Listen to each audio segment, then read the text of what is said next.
Então, boa tarde novamente, pessoal. Já são 1h30, então vamos começar a nossa aula. Lembrando, né, que a aula está sendo gravada, então eu vou começar me identificando aí para ficar registrado no vídeo. Então, eu sou o professor Paulo Daines, do Instituto Federal de São Paulo. Esta é uma aula assíncrona do curso de Laboratório de Conversão de Energia 2.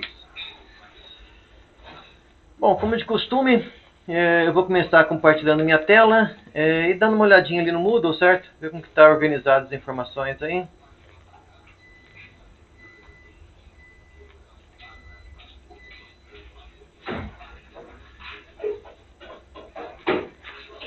Tudo certo com o compartilhamento, pessoal?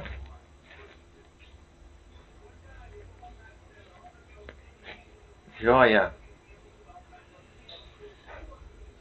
Então, aqui no Moodle, né, nossa disciplina aí de Laboratório de Conversão de Energia, né, 2. Nós estamos hoje na experiência 11. Então, aqui nós temos o link para a aula, né, que você deve ter acessado. E os slides, certo? Por enquanto nós só temos os slides aí. E também tem as aulas síncronas, né, dos semestres anteriores aí, certo? Quem quiser dar uma conferida aí no que foi visto no semestre anterior, está disponível.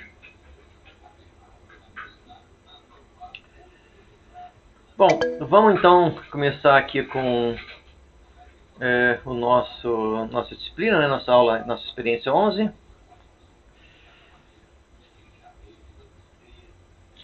Então, nosso objetivo nessa aula é conversar sobre falha em máquinas elétricas, certo? Vamos focar um pouco mais na falha de fase. Então, nós estamos estudando aí a máquina assíncrona, né, de indução, relembrando aí, né, que ela tem o seu estator trifásico. O rotor, ele pode ser então gaiola de esquilo ou pode ser rotor bobinado.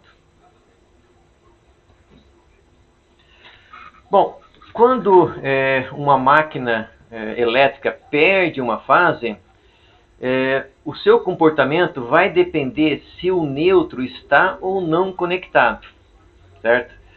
Não é muito comum deixar o neutro conectado, certo?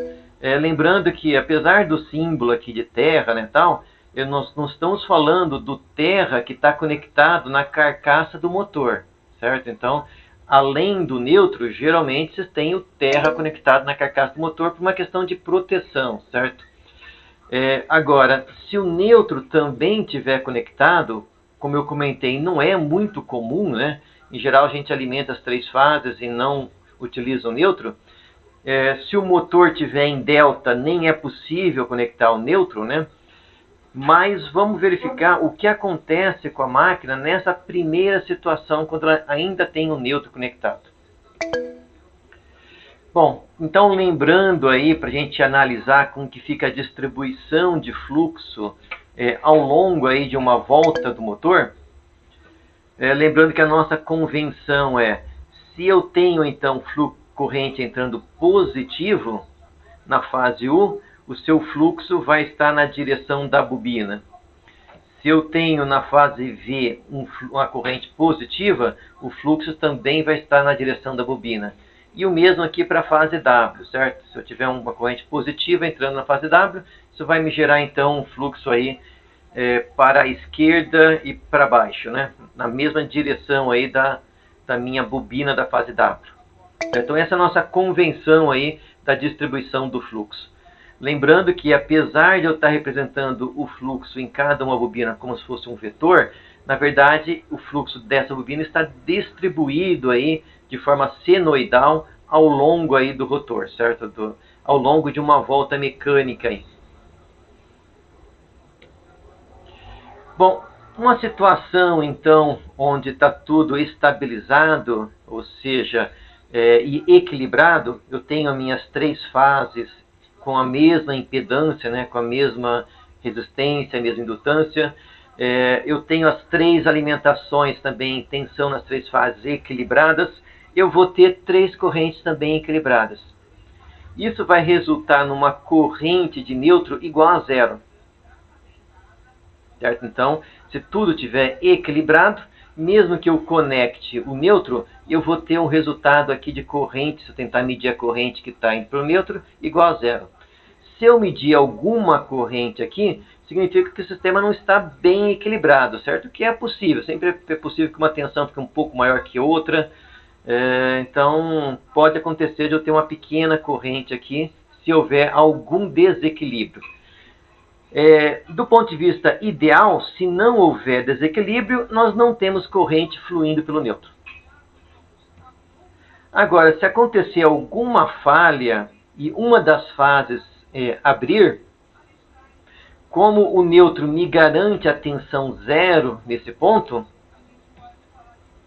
eu vou ter uma corrente que vai fluir para o neutro, que vai ser igual à soma das correntes da fase A e B, porque no meu exemplo aqui foi a fase C que foi aberta. Então houve uma falha qualquer, eu não sei qual que for, pode ser um mau contato, pode ser alguma coisa que queimou, né? Algum disjuntor que abriu nessa fase, alguma falha na rede que não está mais alimentando essa fase, então alguma coisa aconteceu aí, certo? Então nesse caso eu vou ter uma corrente fluindo para o neutro que vai ser igual a IA mais IB. Bom, então agora eu tenho a corrente IA, eu tenho a corrente IB e a corrente C é zero, certo? Então aqui na fase W eu nunca vou ter nenhum fluxo nessa direção. Vamos fazer o que nós já fizemos num outro experimento, que foi o seguinte: vamos começar a analisar como vai variar o fluxo da minha máquina, pegando aí passos aí de 60 em 60 graus. Então vamos começar no zero. Então, como a minha corrente aqui na fase em azul, que é a fase U, está no máximo, esse meu vetor vai ser máximo positivo. A fase em vermelho, que é a fase V, está em menos 0,5. Então, se fosse positivo, estaria apontando para o lado direito para baixo, né? Como é negativa a corrente, ele inverte o sentido do fluxo. Isso vai me dar um fluxo resultante, que vai estar um pouco mais perto aqui do vetor em azul, porque ele é maior, do que do vetor em vermelho. Lembrando, né, que essa resultante, assim como o fluxo de cada fase é senoidal, essa resultante também dá um fluxo senoidal distribuído aí ao longo do entreferro, onde o máximo está aqui na ponta desse meu vetor.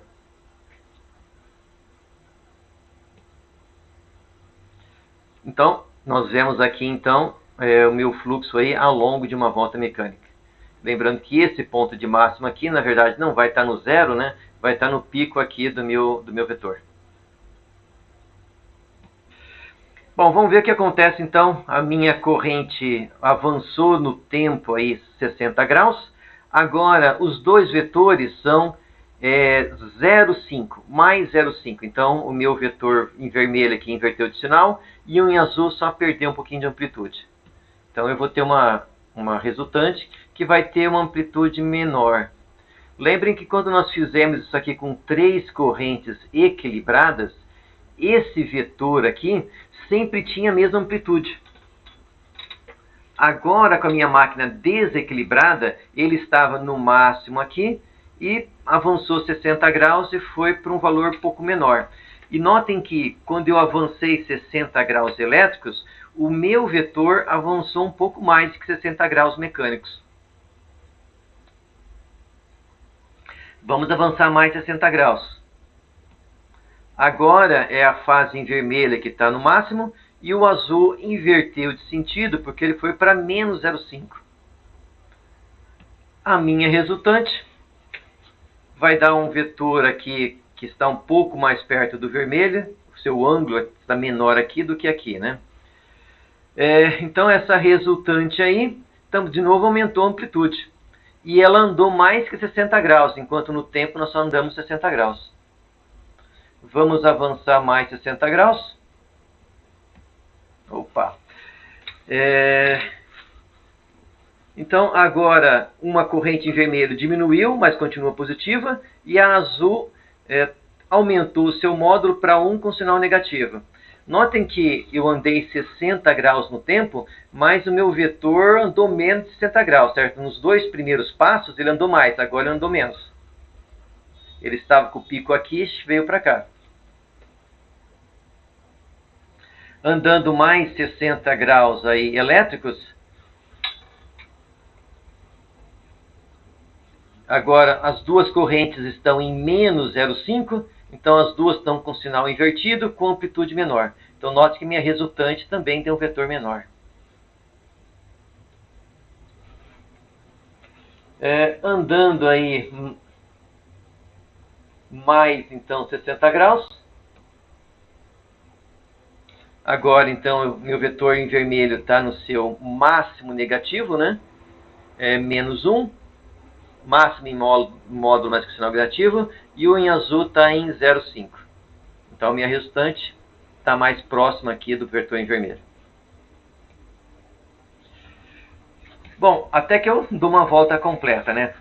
Então, se eu tivesse pego aqui o ponto de máximo desse vetor e tivesse traçado a sua trajetória, se fosse então, de novo, um motor trifásico equilibrado com as três correntes, daria um círculo.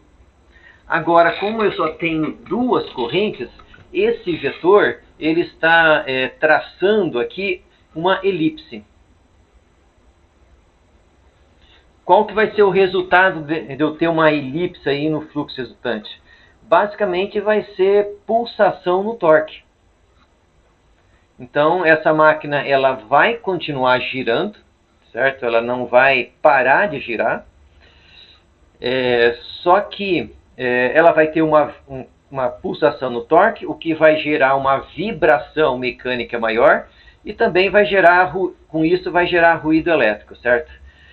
Vibração mecânica maior também pode, com o tempo, danificar, por exemplo, os mancais, né, os rolamentos que tem, né, prendendo o eixo dessa máquina, certo? Então, essa vibração pode, a longo prazo, causar danos nesses rolamentos.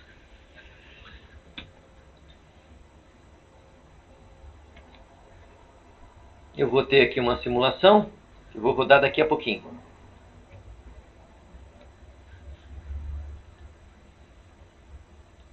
Então, pessoal, uma máquina aí que tem uma alimentação trifásica, mas acontece uma falha em uma das fases, ela vai passar então a operar com um fluxo que tem uma trajetória ali, uma resultante que forma uma elipse, certo? Isso gera pulsação no torque, vibração na máquina, ruído elétrico e com o tempo isso também pode danificar a máquina, certo? Bom, a máquina já está danificada, né? Uma outra coisa que acontece é uma redução na potência máxima, certo? Então, se eu perdi uma fase, a potência máxima da máquina vai cair em 1/3. Certo? Mas essa máquina, ela continua funcionando e ela também pode partir. Certo? Então, é uma máquina que não perde a capacidade de partida e nem de funcionamento. Ela tem essas desvantagens que eu comentei, mas é uma máquina que funciona ainda. Isso no caso de eu ter o neutro conectado, certo? Que não é algo muito comum. Vamos ver agora como fica esse fluxo quando eu não tenho o neutro conectado. Eu perco uma fase e não tenho o neutro conectado, ou minha máquina está ligada em delta, né?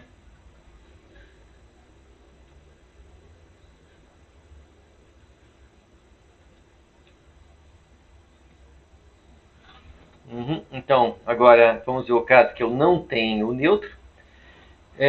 E uma fase abre, certo? No caso aqui, como exemplo, a fase C. Nesse caso, a corrente IB ela vai ser igual a menos a corrente IA, certo? Não tem um outro percurso para essa corrente percorrer. Então, necessariamente, essa corrente aqui, a corrente que entra em A, vai sair pela fase B, porque eu não tenho um neutro conectado. Se eu for medir a tensão nesse ponto em relação ao neutro, eu vou ter uma tensão aqui, certo? Uma vez que isso aqui abriu e eu não tenho neutro para garantir a tensão zero aqui, esse ponto já não vai mais ser 0 volt. Bom, Vamos ver então como vai ficar a distribuição do fluxo nesse caso, certo? Então aqui eu tenho a corrente IA e a corrente que é igual à corrente B, certo? Então nesse caso aqui, no instante 0, eu tenho o fluxo máximo na fase U e também tenho o fluxo máximo na fase V. E ambos positivos. Vou ter uma resultante aqui na direção de W. Conforme nós andamos aí, então, 60 graus, os dois vetores diminuem, porque é a mesma corrente passando nos dois. A minha resultante continua na mesma direção, só que diminui de amplitude. Vamos andar mais 60 graus. Agora as duas correntes se inverteram para menos 0,5, então os fluxos também se invertem. Vou aqui para mais 60 graus elétricos. Novamente eu tenho um módulo máximo, mas com sinal invertido. Então os dois fluxos com módulo máximo no sentido oposto. Minha resultante continua em cima do eixo da fase W.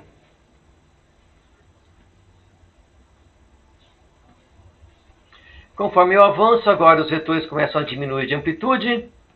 Meu vetor continua na mesma direção. Avanço mais um pouco, os dois vetores invertem também de sentido. E assim vai indo, certo? Então notem que nessa situação, quando eu perdi uma fase e não tenho neutro conectado, o fluxo da máquina ele passou a ser pulsante e não mais girante. Máquina equilibrada, a trajetória do fluxo é um círculo. Máquina desequilibrada, a trajetória vai ser uma elipse. Nesse último caso aqui, seria o extremo do desequilíbrio, né? A mesma corrente passando tanto na fase A quanto na fase B, eu vou ter uma resultante que vai ser pulsante numa única direção. Aí pergunta, a máquina funciona ou não funciona nessa situação? Alguém arrisca um palpite?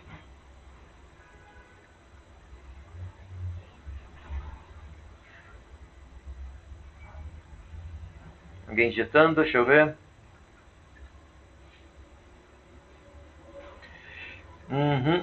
Está correto. Sim, eu diria que a minha resposta seria sim e não. Nós vamos ver que máquinas monofásicas, elas funcionam, certo? Elas giram. Só que essa máquina, nessa situação, ela não parte. Então, se ela estiver girando e eu abro uma fase, essa máquina vai continuar girando, certo? Mas se por algum motivo ela for desligada e eu tentar ligar a máquina novamente com essa falha na fase, ela não vai partir. A corrente vai ficar muito alta, se eu não desligar a máquina vai queimar e ela não parte mais, certo? Então isso que acontece.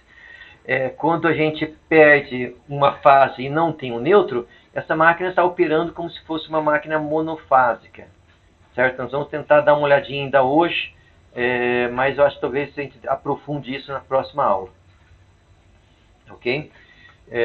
Porque, bom, eu estou falando que existe máquina monofásica, né? Mas eu estou dizendo que ela não parte, então como que as máquinas monofásicas partem, né? Nós vamos ver isso um pouquinho mais para frente. Bom, eu vou abrir o MATLAB aqui, que eu queria rodar uma simulação.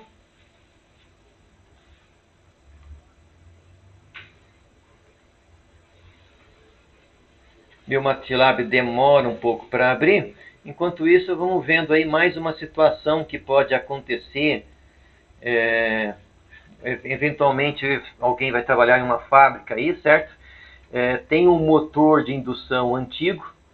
E esse motor não tem mais as identificações nos terminais aí das suas bobinas, certo? Então eu tenho 3 bobinas, cada bobina tem 2 terminais, a identificação foi perdida com o tempo, certo? E eu preciso ligar essa máquina. Bom, se eu tentar ligar essa máquina aqui em estrela de forma aleatória, existe 8 possibilidades aí de polaridade, certo? Pode ser que eu ligue aqui no nó os 3 terminais positivos ou os 3 terminais negativos. Se eu fizer isso, a máquina vai funcionar normalmente, certo? Mas se eventualmente eu inverter uma das bobinas, eu tenho 6 situações possíveis dessa combinação, certo? Que são erradas. Se eu tentar fazer com que a máquina funcione numa situação dessa, ela vai partir, certo? Se não tiver uma carga muito elevada na máquina, ela vai partir. Mas o resultado é que o fluxo resultante aqui vai ser uma elipse. Então a máquina vai partir com pulsação de torque. A gente faz isso no laboratório, certo? Num motor pequeno, a vazio, a gente vê que ele roda e a gente consegue detectar um aumento no ruído aí gerado pela máquina, certo? Então, como que eu vou fazer aí para acertar isso aí, né? Bom, uma solução seria medir a polaridade, certo? Nós já vimos que quando nós fazemos isso numa máquina, a polaridade da bobina B em relação a A é invertida. Então eu consigo detectar a polaridade dessas bobinas e fazer a ligação correta. Outra forma é por chute, certo? Se você pegar, no caso dela não ter funcionado, funcionar com ruído, começar a inverter cada vez uma das bobinas, você vai acertar em 3 tentativas, certo? Então primeiro eu inverto a A, se não funcionou eu volto a A na situação normal, inverto a B, não funcionou, eu volto à situação normal e inverto a C, certo? Na terceira tentativa, no máximo, na terceira tentativa eu vou acertar. Na pior das hipóteses. Deixa eu ver se o MATLAB já abriu. Deixa eu só ver onde que está a simulação.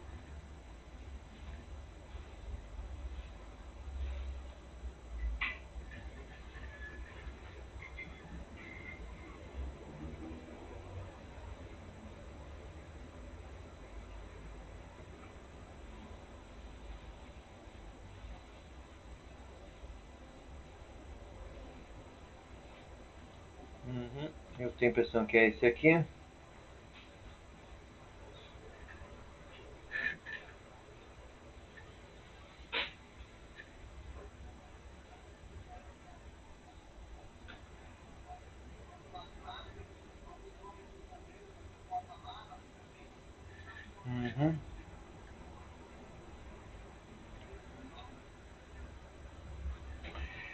Bom, então primeiramente eu vou rodar esse meu programa que mostra como que fica a distribuição do fluxo na condição normal, certo? Quando nós não temos falha.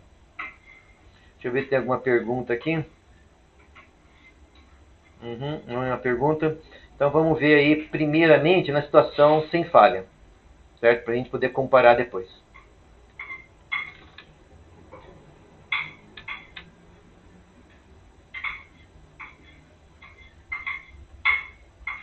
Então, a gente já viu essa simulação, certo? Eu mostrei no início do semestre. Então aqui eu tenho as 3 fases, certo? As fases estão pulsando. O ponto de máximo não se mexe, certo? Às vezes a gente tem a ilusão que ele está se mexendo, mas o ponto de máximo da fase não mexe, certo? Então eu tenho 3 fases, cada uma pulsando num eixo, certo? A pulsação não é igual, não é na mesma fase, porque a corrente que está passando em cada uma das fases está defasada, certo? Em preto aqui eu tenho a soma algébrica dessas 3 fases. Então eu vou colocar para rodar de novo.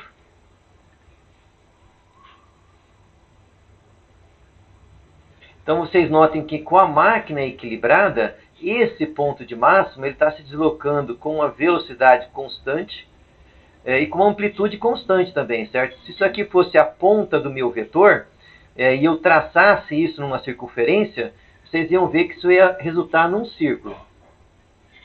Vamos ver o que acontece quando eu perco uma fase, mas ainda tenho o neutro conectado. Então, quando eu perco uma fase, vou usar C, né? Mas eu ainda tenho o neutro conectado, vocês lembrem que a corrente A e B, ela se mantém, porque o neutro me garante aquele ponto com tensão zero, certo? Então, simplesmente uma das correntes vai para zero. Vamos rodar agora e ver o que acontece.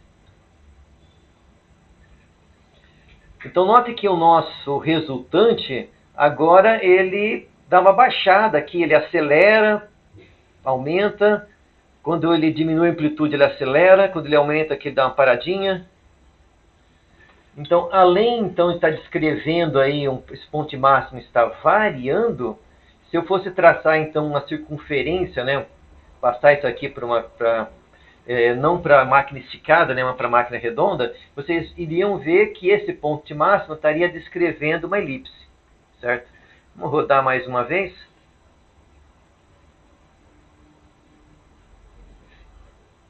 Então,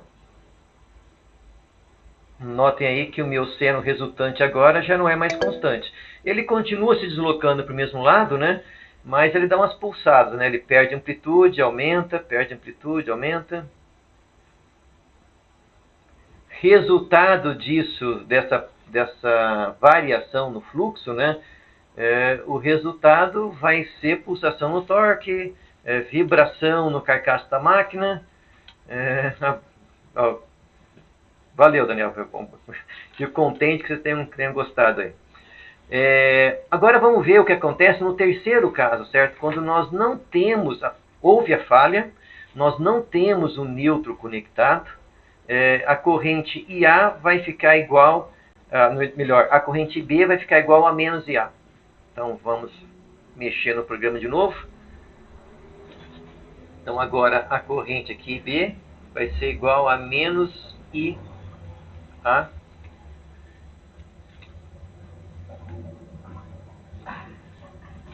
Certo? Isso acontece quando, além de ocorrer uma fase, eu não tenho neutro conectado, que é o caso mais comum, certo? É a situação mais comum. Vamos rodar de novo. Então notem que agora uma das fases está em zero, as outras duas estão pulsando iguais, certo? Em fase.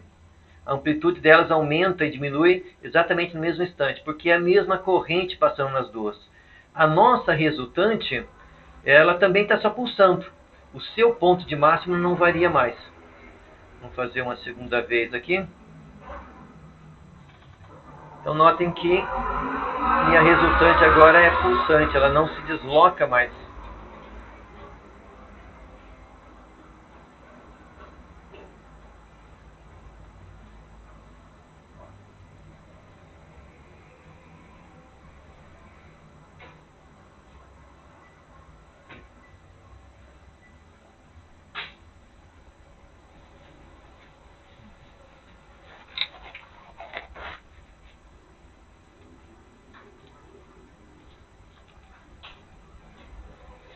Tranquilo, pessoal? Curiosidades aí?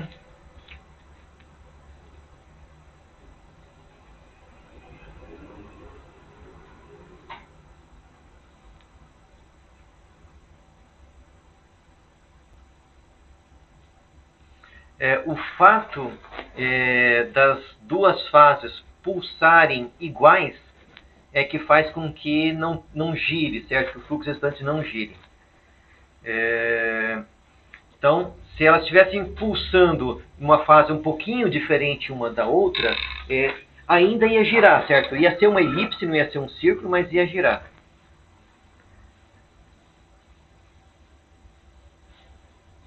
Ok.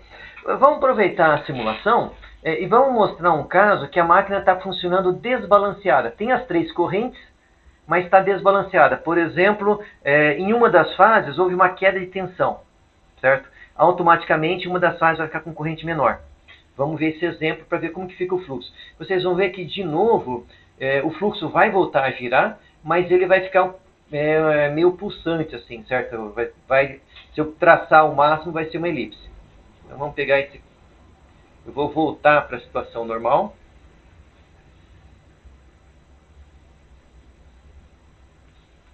E vamos pegar uma das correntes aqui, vamos pegar a C e vamos dividir por 2. Certo? Então, essa corrente na fase C vai estar com amplitude menor, o que vai resultar num fluxo menor nessa fase e automaticamente a nossa resultante de novo vai começar a... ela vai girar, mas numa elipse. Ó, você vê que ela dá um fundamento aqui, certo? Não está com amplitude. Esse caso em que eu diminuí uma das correntes, Não é um caso tão extremo quanto abrir, né? Então, ele não afunda tanto no caso que eu tinha as duas correntes, mas uma estava, como se diz, uma estava zerada totalmente, né? Nesse caso aqui, como se diz, o desequilíbrio não foi tão grande.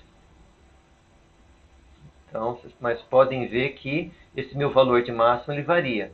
Dá uma afundada, aqui aumenta, depois baixa um pouco. Então esse é um caso de um desequilíbrio. Não é exatamente uma falha na máquina, certo? Mas isso, de novo, vai causar vibração de torque, automaticamente pulsação no torque, né? Vai causar vibração na máquina, ruído. Se ela funcionar muito tempo assim, pode causar algum dano nos rolamentos. Ou dependendo da carga que está conectada na máquina, por exemplo, vamos supor que esteja uma tração de um veículo. Quem tiver no veículo vai sentir o carro dando puxão, assim, né? Pam, pam, pam, pam, alguma coisa assim, né? Então, ou se eu tiver num elevador, eu também vou sentir que o movimento não vai ser contínuo. Vocês vão sentir alguns trancos ali para quem estiver no elevador, certo? Então, é esse que pode causar, esse tipo de problema que pode causar aí na carga que está conectada no motor também, né? Essa pulsação de torque vai ter influência no restante do sistema, né? Então, com certeza é algo não desejado, né?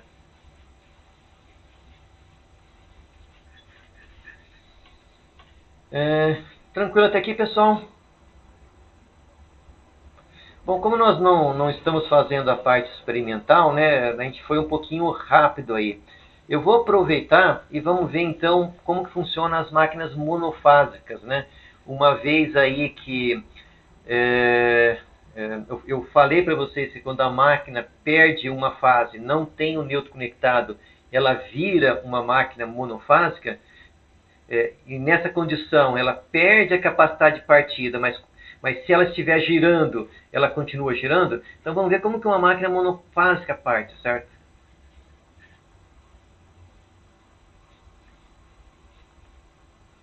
Acho que eu vou abrir aqui.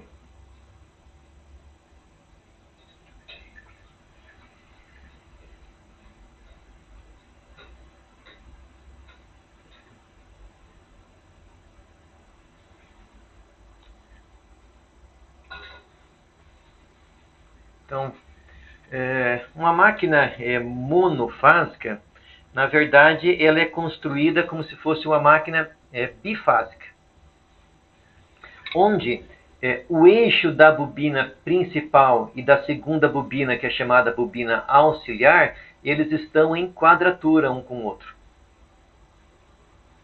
Então, na verdade, uma máquina monofásica, ela é construída como sendo uma máquina bifásica. O problema é que nós não temos alimentação bifásica, né? A nossa alimentação é trifásica. Eu poderia até pegar duas fases, colocar aqui, e iria funcionar também. Meio capenga, mas ia funcionar, certo? Então, dentro eu tenho um rotor. O mais comum é o rotor gaiola de esquilo. Eu nunca vi uma máquina monofásica com rotor bobinado. Então, acredito que o mais comum aqui praticamente só tem gaiola de esquilo nesse tipo de aplicação, né? Bom, nós vimos ali na máquina trifásica que se eu pegar as duas fases e colocar a mesma tensão, colocar elas em série ou em paralelo, vai ser a mesma corrente que vai passar pelas duas, as correntes vão estar em fase, o resultante é um campo pulsante, certo? Eu preciso, para que essa máquina funcione, gerar uma defasagem na corrente que vai ser aplicada na bobina auxiliar, certo? A maneira mais comum de fazer isso é usando um capacitor em série, certo? Então aqui como convenção que nós vamos adotar é, de novo, corrente positiva, eu tenho aqui um fluxo no sentido da minha bobina. Corrente positiva na fase auxiliar é, de novo, fluxo positivo no sentido da bobina, certo? Então, para poder, se essa corrente em A estiver em fase com a corrente da fase principal, o fluxo vai continuar sendo um fluxo pulsante. Agora, se eu conseguir gerar uma defasagem, e a defasagem ideal seria 90 graus, então para essa máquina funcionar e ter um fluxo resultante que seja um círculo, eu preciso então que, como essas bobinas estão no espaço defasadas 90 graus, as correntes teriam que estar no tempo também defasadas de 90 graus. Essa seria a situação ideal. Certo? Para fazer isso, o mais comum é usar o que a gente chama de capacitor de partida. Certo? Então, se instala um capacitor, esse capacitor então vai gerar a impedância que vai ser vista. Estou aplicando uma tensão, certo? A impedância que eu vejo aqui nessa fase é diferente da impedância que eu vejo na outra fase. Automaticamente, as correntes vão estar defasadas, certo? Elas não vão estar em fase. Bom, o problema dessa abordagem é que a impedância dessas bobinas, a gente já viu isso quando calculou o torque, certo? Elas variam com a rotação da máquina. Se essa impedância varia com a rotação da máquina, o valor do capacitor ideal para gerar essa defasagem de 90 graus é um capacitor variável, certo? O valor que é ideal para a partida não é o valor ideal em regime permanente.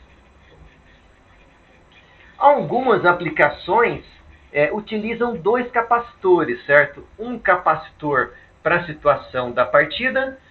Quando a máquina entra em regime permanente, ele comuta para um segundo capacitor, que é o capacitor de regime permanente, certo? Aplicações que precisam trabalhar com uma eficiência muito alta podem utilizar esse artifício, certo? De ter dois capacitores.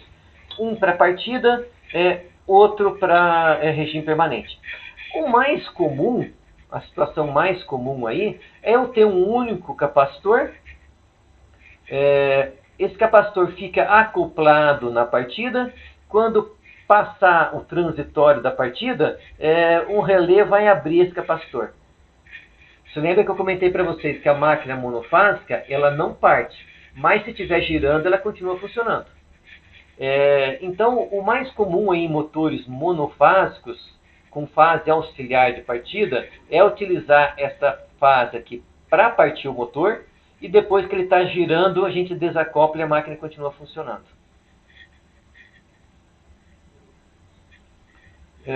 Vamos dar uma olhadinha como fica a distribuição do fluxo? Deixa eu só ver se tem alguma questão por enquanto.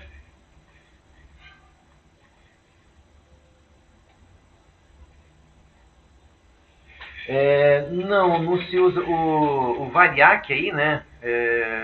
Você usa para variar a tensão, certo? A amplitude da tensão. Você não consegue mexer na fase, certo? Então, o mais comum realmente é um capacitor. A gente mostra no laboratório que qualquer coisa que faça com que a impedância de uma fase fique diferente da outra, já faz funcionar. Até com uma resistência a gente consegue gerar uma defasagem diferente aí entre as correntes na fase principal e na fase auxiliar. Mas um capacitor dá um resultado melhor. Certo, Fábio? Beleza. Vamos dar uma olhadinha então como fica a distribuição do fluxo, certo? Aqui então eu estou supondo o caso ideal, onde as duas correntes têm a mesma amplitude e estão defasadas 90 graus uma da outra. Então essa defasagem já não é mais 60 graus, mas sim 90. No instante zero, eu só tenho corrente na fase principal e com módulo máximo. Então, a minha resultante vai dar sobre a fase principal. E de novo, né, ressaltando, né, eu estou usando um vetor, mas isso aqui representa o pico do meu seno ou do meu cosseno, certo? Avancei 45 graus. Agora, então, o meu vetor da fase principal diminuiu de amplitude e o vetor da fase auxiliar saiu de 0 e foi para 0,5. Automaticamente, a minha resultante vai dar em 45 graus também. Avancei mais 45 graus, Agora, a fase principal, sua corrente está em zero, e a fase auxiliar está no máximo. Então, a minha resultante está aqui na direção da fase auxiliar. Se eu avançar aí mais 45 graus, agora eu tenho a auxiliar com mais 0,5 e a principal em menos 0,5. Então, a principal inverteu o sentido. Resultante, avançou 45 graus. Avancei mais 45 graus, agora a fase auxiliar está em 0 e a principal em menos 1, né? Então, avanço mais 45 graus, certo? Então, notem que se eu traçar aí o ponto máximo desse vetor aqui, ele vai descrever um círculo. Se a defasagem dessas correntes não forem exatamente 45 graus, ou se a amplitude de uma em relação à outra não for igual, o resultado vai ser uma elipse, certo? Eu vou ter alguma pulsação. Bom, nós podemos, com um motor trifásico, emular um motor monofásico, certo? Então, se eventualmente você tem um motor trifásico, mas não tem uma alimentação trifásica, existe um jeito de ligar esse motor para que ele funcione como um motor trifásico com uma bobina auxiliar, certo? Então vamos ver como que a gente pode conectar esse motor trifásico para emular um motor monofásico. Opa, pulado aqui. Bom, primeira coisa que nós temos que fazer é deixar a bobina, escolher uma bobina como a bobina principal. Nesse caso aqui, vamos escolher a bobina A como bobina principal. Então, se eu colocar aqui um fluxo positivo nessa bobina, eu vou gerar um fluxo na direção aqui da bobina, certo? A fase V, se eu colocar um fluxo positivo, eu gero um fluxo positivo que vai estar na direção aqui da fase V, certo? Da bobina fase V. Agora, quando entrar uma corrente positiva aqui, essa corrente positiva na fase B vai ser igual a uma corrente negativa entrando na fase C. Então, quando entrar uma corrente positiva aqui, na fase C, que é a W, vai ser negativa. Ou seja, se fosse para ter um fluxo positivo para o lado de cá, esse fluxo vai ficar para o lado invertido. Esses dois fluxos estão sendo gerados pela mesma corrente. Então, eles têm uma resultante que vai estar aqui na horizontal. Então, essas duas fases vão gerar um fluxo que vai estar na horizontal. A fase aqui, A ou AU, vai gerar um fluxo na vertical. Certo? Então, essa fase vai fazer o papel da bobina principal e essas duas aqui a bobina auxiliar. Ou vice-versa, tá? Também podia inverter a situação, mas vou considerar essa aqui como principal.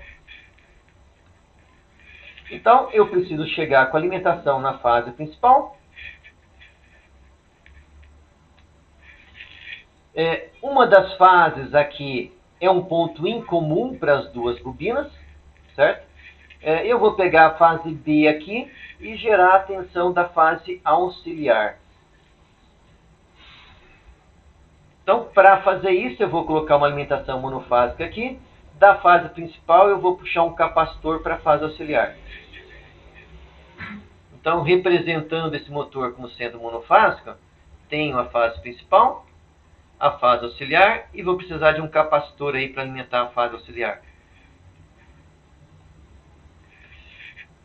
Passou a partida, essa fase auxiliar tem que ser aberta, certo? Geralmente, por uma questão de custo, é escolhido um capacitor para otimizar a partida, e essa bobina auxiliar não é projetada para funcionar 100% do tempo. Essa é a maior parte dos casos dos motores monofásicos, certo? Como fazer isso aqui, né? Como abrir essa fase, certo? Tem várias metodologias para fazer isso, certo? Várias abordagens. Uma abordagem, lembrem que durante a partida, a corrente é bem elevada, certo? Então eu posso aproveitar a corrente da fase principal para disparar aqui um relé. Então, quando essa corrente está elevada, eu fecho esse relé. Em regime, essa corrente cai muito, certo? Então, eu posso estipular um valor que, após essa corrente cair abaixo desse valor, a força necessária para atracar o relé não seja mais suficiente e esse relé abra. Certo? Outra possibilidade é térmico, certo? Isso aqui vai esquentar com essa corrente. Então, se a temperatura chegar num dado valor, a gente pode abrir isso aqui. Então, tem um dispositivo que vamos ver, agora me fugiu a memória, não sei se é o PTC ou é o NTC, certo? Um aumenta a resistência com a temperatura, o outro cai. Nesse caso aqui, ele precisa aumentar a resistência com a temperatura. Então tem um dispositivo que é como se abrisse aqui porque a resistência aumenta.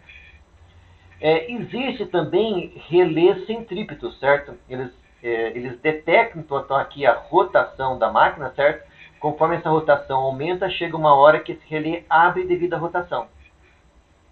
Então tem vários mecanismos aí de relés que podem fazer esse papel, certo?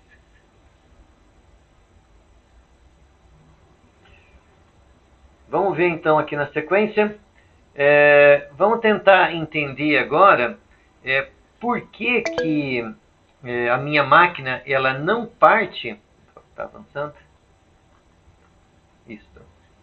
Acho que eu tenho que voltar, na verdade. Por que essa máquina ela não parte se tiver somente uma fase, mas ela continua rodando? Se ela estiver rodando, ela continua rodando, certo?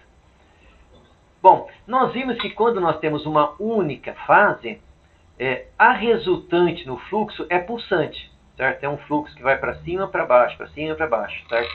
Ou na direção da bobina principal. Matematicamente, nós vamos usar uma abordagem que é o seguinte. Então, se essa máquina estiver girando, esse fluxo que é pulsante, matematicamente, ele poderia estar sendo gerado por dois fluxos girantes em sentidos opostos.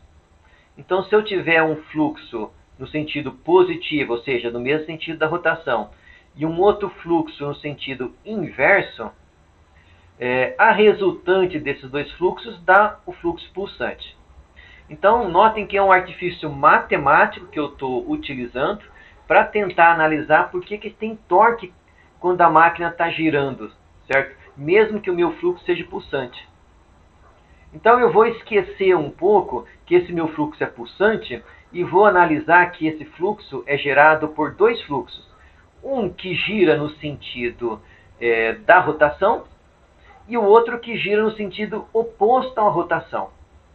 Certo? Então eu tenho dois fluxos, um positivo e um negativo. A soma desses dois fluxos vai sempre se anular nessa situação, né? Vai sempre se anular aqui na horizontal e vai sempre se somar na vertical.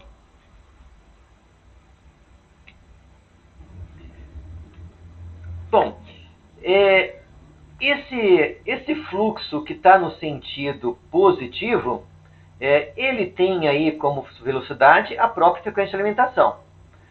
O fluxo no sentido negativo, ele está como velocidade o inverso da frequência de alimentação, certo? Então, cada um desses fluxos, eles têm um escorregamento diferente. Então, eu tenho um escorregamento devido ao fluxo positivo e um outro escorregamento devido ao fluxo negativo. Então, vou chamar aqui de escorregamento positivo e escorregamento negativo. Bom, esse escorregamento, para a máquina na região de motor, o meu ômega-R ele pode variar de 0 até 1, certo? Se ele for 0, o escorregamento positivo é 1. Se ele for ômega 1, ou seja, se a minha máquina estiver girando exatamente no sentido da rotação, esse escorregamento vai ser 0, o que caracteriza o modo motor. Agora, o fluxo negativo, se a minha velocidade for negativa, então notem que esse fluxo negativo, ele tem um negativo aqui, né? Então é menos e menos, certo? Se minha velocidade for 0, a resultante disso aqui é 1. Certo? Então, na velocidade 0, o escorregamento do meu fluxo negativo também é 1. Agora, se essa velocidade estiver em menos ω1, então aqui é menos ω1 com menos ω1, vai dar menos 2 vezes ω1. Sobre menos ω1 vai dar 2.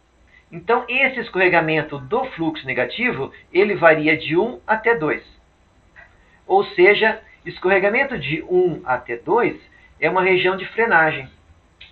Então, notem que eu tenho um fluxo que está no sentido da rotação, que tem um escorregamento que opera na região de motor, e eu tenho um outro fluxo na região, o fluxo negativo, né? Ele opera na região de frenagem, ou seja, ele está tentando segurar a máquina. Bom, vamos ver o que acontece então. Cadê? Aqui. Bom, por que a minha máquina, então, se ela está girando, ela continua funcionando? Porque notem que o torque do meu fluxo positivo, na maior parte do tempo, ele é maior do que o torque de frenagem. É por isso que se a minha máquina estiver girando, ela vai continuar girando. Mas na região de partida, os dois torques são iguais. Então, vamos começar aqui quando a velocidade da minha máquina for 0. Então, eu estou aqui em ômega-r igual a 0. Ômega-r igual a 0, os dois escorregamentos têm valor de 1. Certo? Então, jogo 0 aqui, vai dar escorregamento de 1. Jogo 0 nesse aqui, também dá escorregamento de 1. Então, tanto o torque gerado pelo fluxo positivo, quanto o torque gerado pelo fluxo negativo, tem a mesma amplitude. Então, é por isso que a minha máquina não parte sem a bobina auxiliar. Com o fluxo pulsante, tanto o torque gerado pelo fluxo positivo quanto gerado pelo fluxo negativo tem a mesma amplitude, ou seja, eu tenho um fluxo puxando para um lado e o outro fluxo puxando para o outro com a mesma amplitude. A minha máquina fica parada.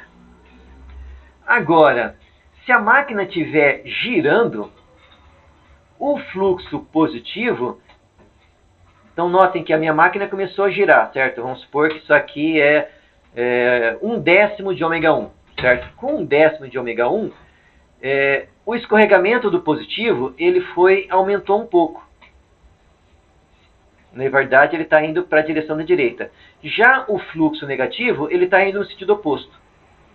Notem que o torque do fluxo positivo vai ser um pouco maior do que o torque do fluxo negativo. Então, nessa situação, o fluxo positivo ganha e a máquina continua girando.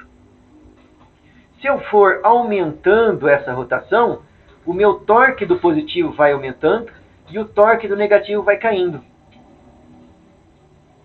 Certo? Até que eu entro nessa região onde o torque começa a cair de forma abrupta, né? Vai ter um ponto de equilíbrio aqui, certo? Onde o torque positivo vai ser igual ao torque negativo, mas isso aqui vai estar muito próximo da rotação para quando o ômega-r estiver próximo de ômega-1. Certo? Ou seja, esse escorregamento vai estar trabalhando próximo de 0 e esse escorregamento, o negativo, vai estar trabalhando na região próximo de 2 aqui, certo? Bom, é um artifício matemático, certo? Que nós fizemos aí, para tentar explicar por que a máquina, se ela está girando e eu tenho um fluxo que é pulsante, ela continua girando, mas se eu tentar aplicar um pulso pulsante numa máquina que está parada, ela não gira, certo? Então, o motor monofásico precisa de uma bobina auxiliar. Na verdade, o motor monofásico, ele parte como sendo uma máquina bifásica, certo? A abordagem mais comum é a máquina partiu, eu abro a bobina auxiliar e deixo ela trabalhando só com a bobina principal, certo? Essa é a abordagem mais comum aí para motor de indução monofásico. Tranquilo, pessoal?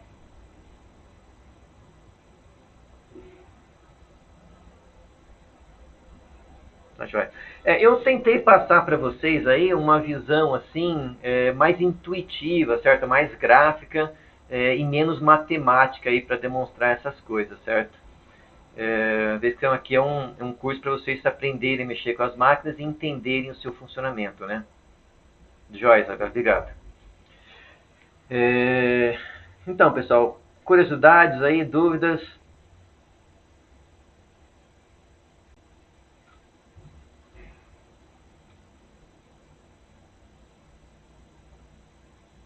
Esperar alguém estar digitando.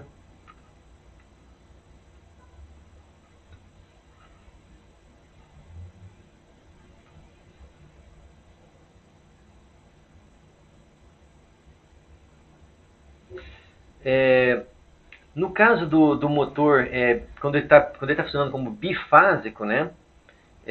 Se as duas correntes tiverem uma defasagem de 90 graus e o fluxo resultante tiver a mesma amplitude, ou seja, eu não preciso que as correntes tenham a mesma amplitude, né? Porque eu posso ter uma bobina com mais voltas que a outra, né? Então o produto NI das duas bobinas tiver a mesma amplitude e o ângulo de defasagem entre eles for 90 graus, o resultado é um círculo, certo? É por isso que a máquina parte, porque eu tenho um campo girante ali, né? Realmente. Agora, em qualquer outro caso em que ou a defasagem não seja 90 graus, ou o fluxo resultante, o NI resultante não for igual, eu vou ter uma elipse. Quando eu abrir a bobina auxiliar, o fluxo passa a ser pulsante.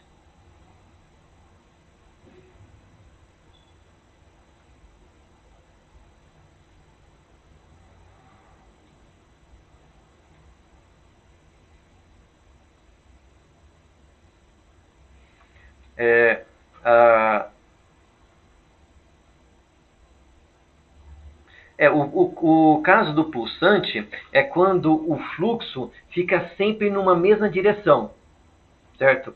Por exemplo, vamos supor na vertical. O fluxo sempre está na vertical. Ora ele fica positivo para cima, depois diminui de amplitude, fica, aponta para baixo, mas ele nunca gira, certo? O ângulo dele fica sempre ou é 0 ou é 180. Esse que eu chamo de fluxo pulsante. Quando tem uma elipse, o fluxo também fica um pouco pulsante, mas não 100%, digamos assim, né? Tem uma parcela que faz um pouco de círculo ali, né? Que circula, digamos assim, né? Mas no caso quando eu tenho uma única bobina, realmente eu tenho fluxo somente sempre numa única direção. Joia. Bom, pessoal, a gente acabou cobrindo aí hoje dois experimentos, né? O experimento 11 e o experimento 12. Como esses experimentos eles são assim muito qualitativos, né? A gente não faz muita medida ali no laboratório, é mais para demonstração, mostrar como que fica pulsação, vibração, mostrar que a máquina parte, não parte, né? Então a gente não tem medidas aqui para vocês terem algum cálculo para ser feito, certo? Então nesse caso aqui vocês vão estar aí dispensados aí de fazer relatório, certo? Então vocês vão pegar a folga aí. Ok. E o número de experiências que nós costumamos fazer no laboratório também vai só até o experimento 12, certo? Então, o que nós vamos fazer aí na próxima aula, eu vou estar disponível aí para vocês na semana que vem para tirar dúvida de qualquer um dos experimentos, certo? Quem eventualmente também não fez algum dos relatórios, eu vou abrir um folder ali, certo? Para dar a possibilidade de vocês de entregar algum relatório que vocês não entregaram, certo? Eventualmente, quiser compensar a nota que vocês podem ter perdido em algum relatório, vocês vão poder fazer isso até a semana que vem. Então eu vou aqui no Moodle abrir aqui uma pasta de reposição e vou deixar um link para entregar um relatório, para quem eventualmente estiver precisando, e eu vou estar aí disponível para tirar alguma dúvida. Então, deixa eu ver aqui, pergunta o Leonardo. Não, o experimento 10 tinha relatório também, né? Exato. Não teve, se não me engano, relatório no experimento 4 e eu acho que no 5 também não teve. Então, se não me engano, vai dar um total aí de 9 relatórios, com um da simulação. Exato, exato. O 10 é para entregar hoje, né? Então, semana que vem, pessoal, não tem mais conteúdo novo, certo? Eu vou estar disponível para tirar dúvidas e quem eventualmente não conseguiu entregar algum dos relatórios vai poder fazer isso então nessa pasta de reposição. Só não esqueça de identificar direito o relatório, né, para saber de qual experimento é, né? Mas tem essa possibilidade aí, certo? Tranquilo então, pessoal? Nenhuma pergunta? Nenhuma curiosidade? Tá, joia, pessoal. Então, queria agradecer a presença de vocês. Com isso, nós praticamente estamos encerrando aí o conteúdo, aí, conteúdos novos da nossa disciplina de conversão 2, né?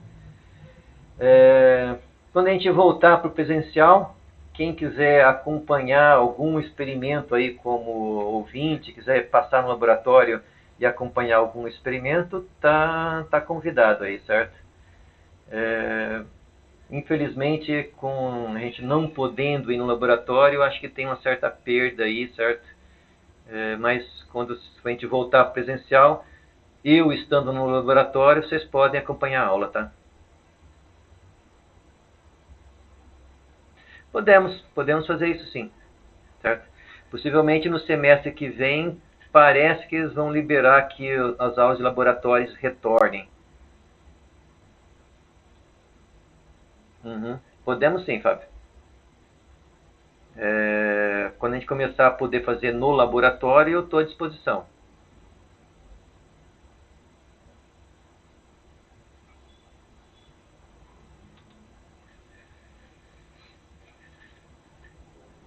Uhum. Ah, certo. Professor César, né? Uhum. Legal, então. Vamos tentar agendar isso aí, então, quando a gente puder estar voltando ao laboratório. Me parece que a partir do dia 11 já é possível, mas eu não sei se a gente consegue fazer muita coisa aí no final do ano. Então, eu estou pensando em deixar isso aí para o início do ano que vem.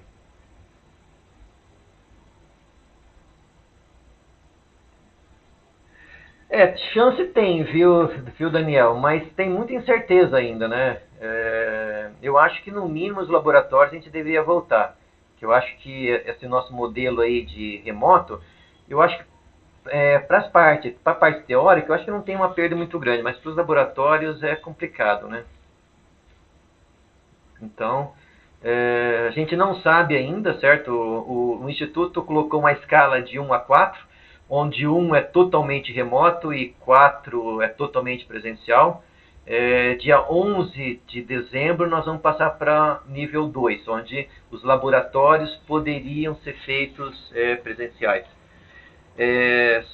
Só que ainda é uma situação complicada para nós professores, porque o aluno não é obrigado a ir, certo?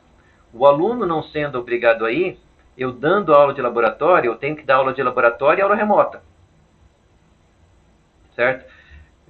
Aí tem a questão também que alguns professores têm aula no mesmo horário. Então, nessa situação 2, é um pouquinho complicado a questão de logística aí, né?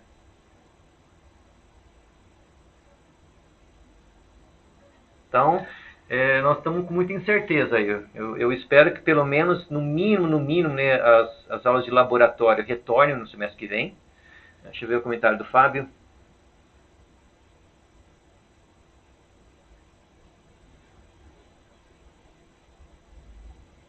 Uhum. Eu concordo contigo, Fábio. Eu concordo que as aulas de laboratório deveriam retornar, certo? Do ponto de vista aí da diretoria, não é nem da diretoria nossa, né, da reitoria, a situação que nós vamos estar aí por enquanto é que vai existir a permissão para os laboratórios voltarem, mas não como obrigatório. Então, como eu falei para vocês, o que eu vejo complicado para nós professores é que a gente é obrigado a dar, no caso, quem dá aula de laboratório, o dobro de aulas. Né? Se Se eu optar por ir para o laboratório, eu dou aula de laboratório e sou obrigado também a dar a aula remota, né? E aí, qual horário que eu vou fazer um e outro? Eu não posso dar aula remota e presencial ao mesmo tempo. O Instituto não tem estrutura para eu transmitir aula ao vivo lá no Instituto. Então, vamos ver como que isso vai evoluir para o próximo semestre aí. Deixa eu ver o comentário do Daniel. Eu acho que elas deveriam se posicionar um pouco melhor também e passar um planejamento. Eu também concordo com vocês, pessoal, tanto com o Fábio quanto com o Daniel. É ruim para o planejamento, mas o grande problema são as incertezas, né? As coisas vinham melhorando, né? Os nossos índices todos ainda estão bem positivos, né? Queda de número de casos, queda de morte, né? Vacinação aumentando. Mas agora, de novo, vem uma nova dúvida aí, né? O que eu acho engraçado é que a nossa prefeitura já liberou até carnaval, né? Vamos ver como vai ficar. Eu também concordo, Isabela.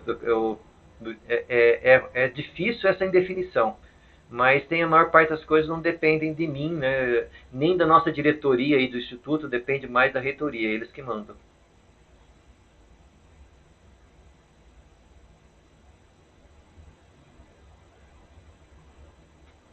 Certo?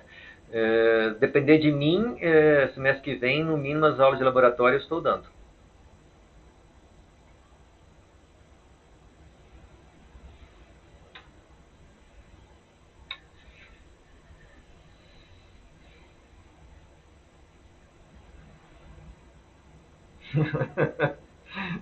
É verdade. Concordo, Leonardo.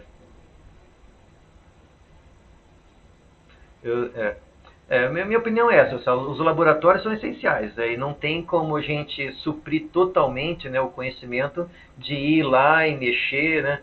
Por mais que eu faça vídeos, que agora vou poder estar aí no instituto, eu posso fazer um vídeo mostrando eu fazendo as ligações. Eu tinha alguns, né, mais de conversão 1, de conversão 2 eu não tinha ainda, mas não é a mesma coisa do que vocês irem lá e colocarem a mão na massa, né? Eu concordo que foi uma perda, né? Por isso que eu deixo em aberto para vocês aí, quando a gente voltar, se quiserem acompanhar alguma aula, ou então a gente pode agendar aí com vocês, fazer alguns experimentos, uma vez que a parte teórica e toda essa descrição do experimento vocês já viram, a gente pode ir algum dia lá e fazer vários experimentos no mesmo dia. Eu passo para vocês quais experimentos tem que estudar, né? Se vocês dão uma estudada, para a gente não perder esse tempo teórico de novo, né? E podemos fazer mais de um experimento num único dia.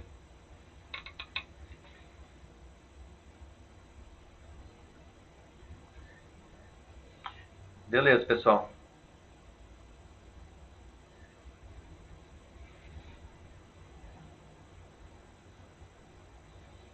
Uhum. Mais algum comentário, Roberto?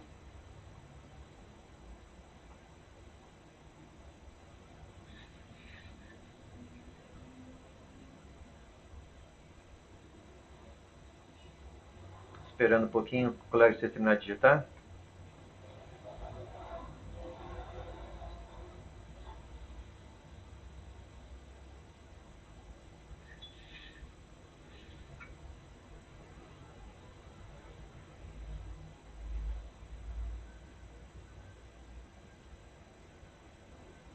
Uhum. Tá joia, Roberto. Também concordo que dá para recuperar, né? Eu espero que a gente consiga recuperar e que vocês não saiam perdendo nada também.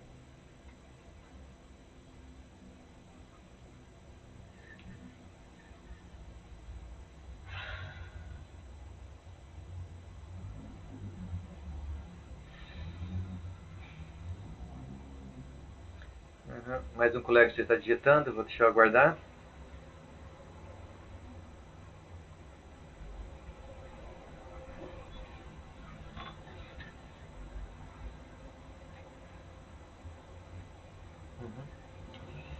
Tá joia, pessoal. Então, em resumo, para quem não tiver mais nenhuma pendência, né, não quiser recuperar mais nada, o nosso conteúdo está acabando hoje, certo? Então, quem quiser tirar alguma dúvida ou repor algum experimento, vai poder fazer isso semana que vem. Então, de novo, queria agradecer a presença de todos vocês aí, certo? Nos vemos aí na próxima aula, semana que vem, ou no próximo semestre aí, certo? Espero que presencialmente.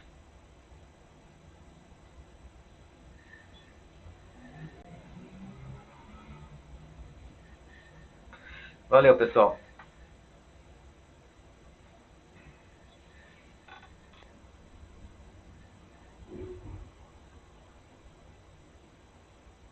Uhum.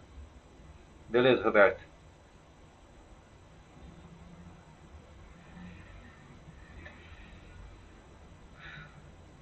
Valeu, pessoal.